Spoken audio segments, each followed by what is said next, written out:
بھی حافظ صاحب سے بھی، لیکن آخر بات سماعت کر لے۔ سرکار غوث اعظم رضی اللہ تعالیٰ عنہ کی شان مبارکہ جو ہے، اس کے پیچھے آپ کی جد و جہد، آپ کی محنت، آپ کی کاوشیں، اور جو اللہ کی عبادتوں آپ ریاضت سرکار غوث اعظم کی عمر شریف جب 18 سال کی ہوئی تو آپ نے اپنی والدہ محترمہ سے اجازت طلب کی کہ میں اب بغداد جانا چاہتا ہوں، وہاں علم حاصل کرنا چاہتا ہوں، لہٰذا مجھے اجازت دیجیے۔ آپ کی والدہ محترمہ رونے لگتی ہے اور ارشاد فرماتی، بیٹا آپ اکلوتے ہیں، میں آپ کو جانے نہیں دیتی، لیکن علم دین کے خاطر میں آپ کو جانے دوں گی، آپ کو روکوں گی نہیں، آپ جائیے۔ اور آپ نے یہ واقعہ سنا ہوگا کہ آپ کی والدہ نے 40 دینار آپ کے جو ہے 40 دینار آپ کے جو ہے اس میں سل دیے تھے، اور سلنے کے بعد آپ کو رخصت کیا اور کہا بیٹا وصیت کی، بیٹا معاملہ کیسا بھی ہو جائے کبھی جھوٹ نہیں بولنا ہے، ہمیشہ سچ کا ساتھ دینا ہے، چاہے جان کیوں نہ چلی جائے۔ سرکار غوث اعظم فرماتے ہیں اس کے بعد میں گیا۔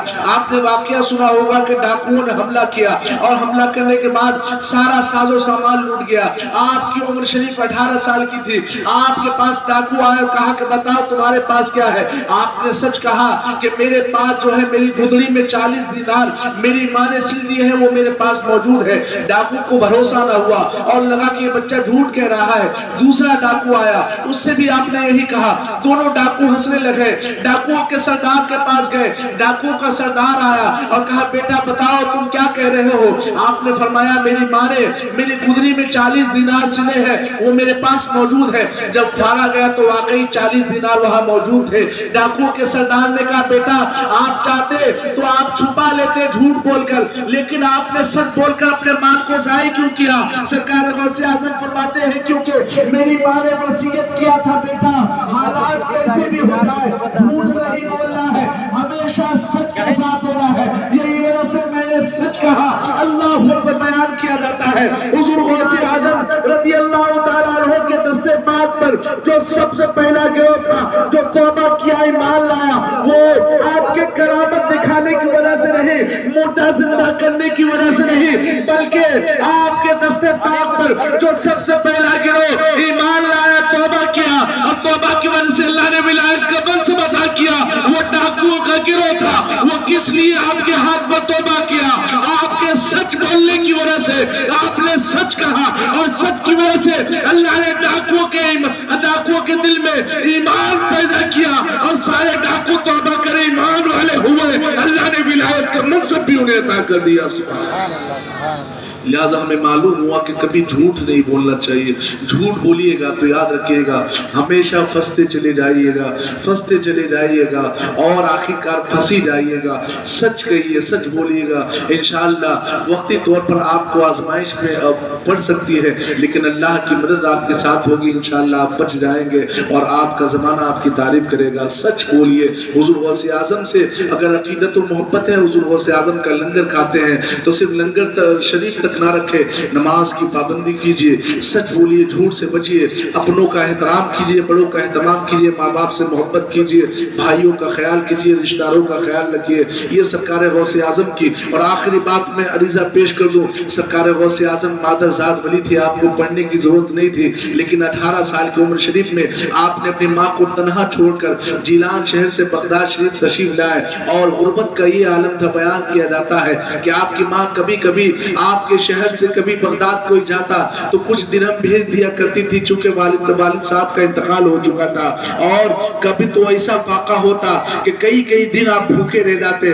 اور اس طرح آپ نے تعلیم حاصل کی۔ بیان کیا جاتا ہے کہ ایک دن آپ بغداد شریف کے مسجد میں، جامع مسجد میں بیٹھے تھے، ایک تاجر، ایک تجارت بزنس مین آیا آپ کے قریب اور کہا بیٹا آپ کا معلوم ہوتا ہے کہ آپ کا نام عبد القادر جیلانی ہے؟ آپ فرماتے ہاں۔ تو اس نے کہا بیٹا میں آپ کو ایک رنجیدہ بات بتاؤں، وہ یہ ہے کہ آپ کی ماں بہت بیمار ہے، ہو سکتا ہے کہ ان کا انتقال ہو جائے، لہٰذا آپ چاہیے فوراً اپنے ماں سے ملیے۔ حضرت غوث اعظم فرماتے ہیں میں علم حاصل کر رہا تھا، میرے پاس پیسے نہیں تھے، لیکن جب میں نے سنا میری والدہ بیمار ہے، میں فوراً بغداد کے جامع مسجد سے اٹھا، پیدل چل دیا اور مہینوں کا سفر طے کر کے رات کے آخری حصے میں اپنے گھر پہنچا۔ جب دروازہ کھٹکھٹایا، اب دروازہ کھلا نہیں تھا، ماں نے اندر سے پوچھا بیٹا عبد القادر آئے ہو؟ عرض کرتے ہاں امی جان عبد القادر آیا ہے۔ اللہ اکبر۔ ماں کہتی بیٹا کیا پڑھائی مکمل کر لی ہے؟ عرض کرتے امی جان ابھی ادھورا ہے، تعلیم حاصل کر رہا تھا، آپ کے بارے میں سنا ہے کہ آپ بہت بیمار ہے، اسی وجہ سے ملنے آ گیا ہوں مہینوں کا سفر کر کے۔ اللہ اکبر۔ ماں کہتی ہے ابھی دروازہ نہیں کھلا ہے۔ حضرت ام الخیر فاطمہ ثانی کہتی ہے بیٹا دروازہ نہیں کھلے گا، دروازہ اسی وقت کھلے گا جب آپ کی پڑھائی مکمل ہو جائے گی، مکمل پڑھ کے جب آپ آئیں گے تو آپ کی والدہ آپ کا استقبال کریں گی، دروازہ کھلا ملے گا، ابھی دروازہ کھلے گا نہیں، آپ واپس چلے جائیے۔ اگر آپ جب تعلیم حاصل کر کے مکمل آپ گھر آئیں گے، اگر آپ کی ماں زندہ ہوگی تو آپ کا استقبال کرے گی، اگر انتقال ہو جائے گا تو قیامت کے دن آپ کی ماں آپ سے ملے گی، لہٰذا آپ واپس چلے جائیے۔ اللہ اکبر۔ حضور غوث اعظم فرماتے ہیں میرے وہ روتا ہوا میں واپس بغداد چلا گیا اور کچھ دنوں بعد مجھے معلوم ہوا کہ میری والدہ کا انتقال ہو گیا ہے۔ اللہ اکبر۔ آپ کی والدہ ملی نہیں اور حضور غوث اعظم وہ پیر ہیں، وہ آپ پیروں کے پیر ہیں، روشن ضمیر ہیں، دستگیر ہیں، آپ مادرزاد ولی ہیں، آپ کو پڑھنے کی ضرورت نہیں تھی، حضرت وہیں سے آئے تھے لکھ کے پڑھے ہوئے، لہٰذا آپ مادرزاد ولی تھی، آپ کو پڑھنے کی ضرورت نہیں تھی، لیکن آپ نے پڑھا، اپنی والدہ کے جنازے میں بھی شریک نہ ہوئے، آپ نے تعلیم حاصل کی اور اپنے غلاموں کو یہ درس دیا، اے میرے غلاموں اگر تم قادری کا پٹا اپنے گلے میں رکھتے ہو تو خود بھی پڑھو، اپنے بچوں کو بھی پڑھاؤ، اپنے بچیوں کو بھی پڑھاؤ، اور دیکھو تمہارا شیخ عبد القادر جیلانی جو ہے پیروں کا پیر ہے پھر بھی تعلیم حاصل کیا تاکہ تمہارے لیے عبرت کا مقام ہو، تم بھی حاصل کرو تعلیم اور زمانے میں اپنا نام مقام حاصل کرو۔ سبحان اللہ۔ نعرہ تکبیر، نعرہ رسالت، لیکن آپ نے تعلیم حاصل کی اور زمانے کو بتایا، اپنے غلاموں کو بتایا کہ تعلیم ضروری ہے، ایجوکیشن پہ خاص دھیان دیا جائے، حضرت جو ہے دھیان دیا جائے۔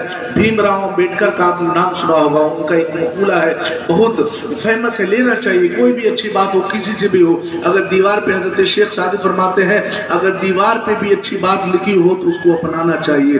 جو عقلمند انسان ہوتا ہے وہ دیوار پہ لکھی ہوئی بات کو بھی اپنا لیتا ہے، جو بے عقل ہوتا ہے وہ اچھی باتوں کو، عقلمند انسان کے بات کو بھی ٹھکرا دیا کرتا ہے۔ لہٰذا بھیم راؤ امبیڈکر کہتے ہیں ریڈ اور ڈائی، پڑھو یا مر جاؤ، یعنی ان کے نزدیک زندہ رہنا، پڑھے لکھے ہیں تو آپ زندہ ہیں، ان پڑھ ہیں تو آپ مردے کی طرح ہے، لہٰذا پڑھیے، اپنے بچوں کو پڑھائیے۔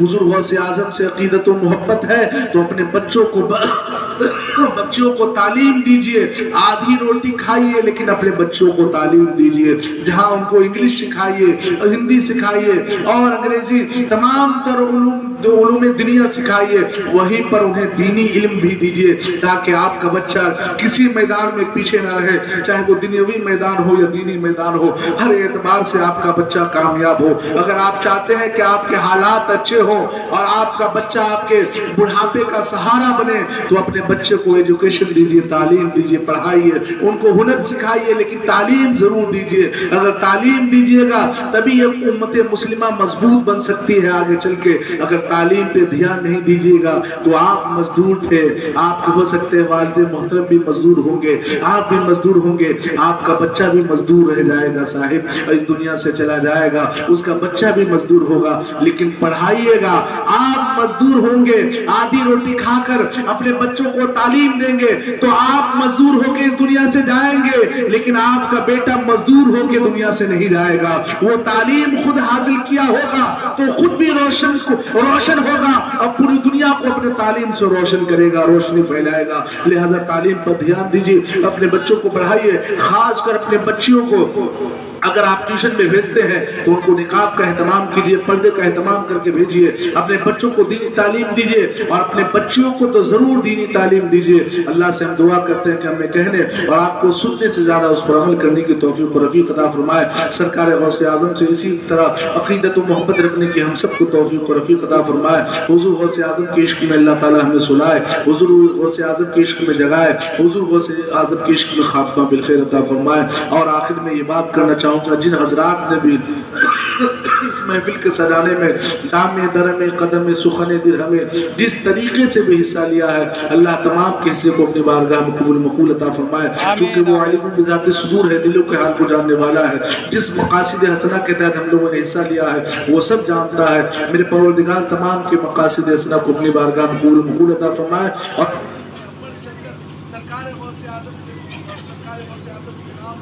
اللہ تعالیٰ ہم سب کو خرچ کرنے کی توفیق و رفیق عطا فرمائے۔ اگر آپ کو کوئی بہکاتا ہے، کبھی ایسا منصب آ جائے، کبھی ایسا معاملہ آ جائے، کوئی بہکائے کہ کہاں تم جا رہے ہو، یہ پیسہ پھنسا رہے ہو، تو یاد رکھیے گا سرکار غوث اعظم اور اللہ کے ولیوں کی بارگاہ میں اگر آپ 1 روپے خرچ کریں گے تو اللہ تعالیٰ اس کے بدلے آپ کو ہزاروں عطا کرے گا۔ لہٰذا اس کے بہکاوے میں نہیں آئیے گا اور یہ سوچیے گا کہ یہ شیطان ہے ہمیں بہکا رہا ہے، اعوذ باللہ من الشیطان الرجیم پڑھ کے اس پہ دم کر دیجئے گا، اس کو سائڈ ہٹائیے گا اور اللہ کے نیک بندوں کے بارگاہ میں خرچ کیجئے گا۔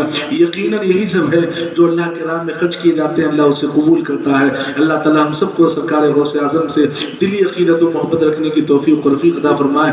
بزرگان دین کہتے ہیں، آخر بات سماعت کے لیے بزرگان دین کہتے ہیں، حضور غوث اعظم کے نام پاک سے خرچ کیجئے۔ اگر آپ اتنے غریب ہیں کہ آپ کسی کو کھلا نہیں سکتے، کچھ لنگر نہیں بنا سکتے، تو اتنے تو ہیں کہ آپ یہ 3 روپے کا بسکٹ خرید سکتے ہیں، اسی 3 روپے کا بسکٹ خریدیے یا ٹافی خرید لیجئے، کچھ بھی خریدیے اور وہ خریدنے کے بعد بچوں میں تقسیم کر دیجئے اور کہیے بچوں یہ غوث اعظم کا لنگر ہے، اسے کھا لو۔ سبحان اللہ، یہی اللہ آپ کا قبول فرما لے گا۔ اگر حیثیت ہے تو اس سے آگے بڑھیے، اگر بسکٹ کی بھی حیثیت نہیں ہے، چینی خرید لیجئے، اپنے گھر کے چھت پہ جائیے یا اپنے گھر کے کسی کونے میں ڈال دیجئے اور کہیے چونٹیوں آ جاؤ، یہ غوث اعظم کا لنگر ہے، کھاؤ، میرے لیے دعا کرو۔ سبحان اللہ، اللہ کی مخلوق کھائے گی۔ حضور غوث اعظم کے حق میں، حضور غوث اعظم کے توسل سے دعا کریں گے، اللہ آپ کی دعا کو قبول فرمائے گا۔ تو لہٰذا سرکار غوث اعظم کے نام پاک سے جب بھی خرچ کرنے کا موقع ہے خرچ کیجئے۔ بلکہ علماء تو یہاں کہتے ہیں ہر 11ویں تاریخ کو، چاند کی 11ویں تاریخ کو آپ حضور غوث اعظم کے نام سے 11 روپے ہی صحیح اس کا نیاز کرائیے انشاءاللہ۔ ہر مہینے کی 11 تاریخ کو جس مقصد کو لے کے آپ کروائیے گا، اللہ تعالیٰ آپ کے مقصد میں ضرور آپ کو کامیابی عطا فرمائے گا۔ لہٰذا سرکار غوث اعظم کے نام پاک سے ہم سب کو بڑھ چڑھ کر خرچ کرنے کے اللہ تعالیٰ توفیق و رفیق عطا فرمائے۔ اللہ تعالیٰ ہم سب پر اپنا فضل عظیم فرمائے۔ استغفر اللہ رب من کل ذنب و اتوب الیہ۔ مل کر کلمہ شریف جاوید کر لیجئے، لا الہ الا اللہ محمد رسول اللہ صلی اللہ علیہ وسلم۔